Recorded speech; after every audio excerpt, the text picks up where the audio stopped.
এখন ধরেন একজন লোক কোনো একটা কারণে ঈদের জামাতের নামাজটা মিস করলো, তখন তাকে এই ব্যাপারটার জন্য কি করতে হবে? যদি কেউ ঈদের নামাজ মিস করে তাহলে পরে সে এই নামাজ পড়বে। এরকম একটা অধ্যায় এটা আছে সহিহ বুখারীতে, খণ্ড নম্বর 1, বুক অব সালাহ, অধ্যায় নম্বর 25। অধ্যায়ের শিরোনাম হচ্ছে যদি কেউ ঈদের জামাতের নামাজ মিস করে সে কি করবে। আর এখানে রেফারেন্স হিসেবে বলা হয়েছে আনাস বিন মালিক রাদিয়াল্লাহু আনহু, তিনি তার দাসকে বলছেন যে পরিবারের সবাইকে ডাকো। তারপর তিনি সবার সাথে জামাতে ঈদের নামাজ আদায় করলেন। যারা ঈদের নামাজ মিস করবে, পুরুষ বা মহিলা, তারা নামাজটা পড়বে যত তাড়াতাড়ি সম্ভব। আর এক্ষেত্রেও নামাজের নিয়মটা একই থাকবে, আগেও বলেছি।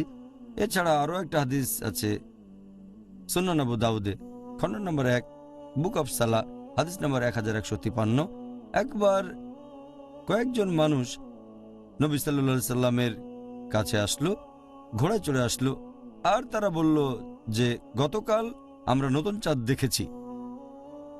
তখন নবী নির্দেশ দিলেন রোজা ভেঙে ফেলো, আগামীকাল ঈদের নামাজ পড়বে।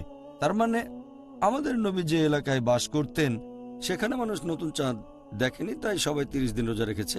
তারপর কিছু লোকজন এসে সাক্ষ্য দিল তারা গতকাল নতুন চাঁদ দেখেছে। নবী বললেন রোজা ভেঙে ফেলো, কারণ ঈদের দিন রোজা থাকা যাবে না। তবে যেহেতু ঈদের নামাজের সময় চলে গেছে, ঈদের নামাজ পড়বে আগামীকাল। তার মানে যদি কোনো কারণে, সঙ্গত কোনো কারণে ঈদের নামাজ পড়তে না পারেন তাহলে নামাজ পড়বেন পরের দিন। কেউ ঈদের নামাজ মিস করলে এটাই হচ্ছে নিয়ম। আল্লাহু আল্লাহু আল্লাহ।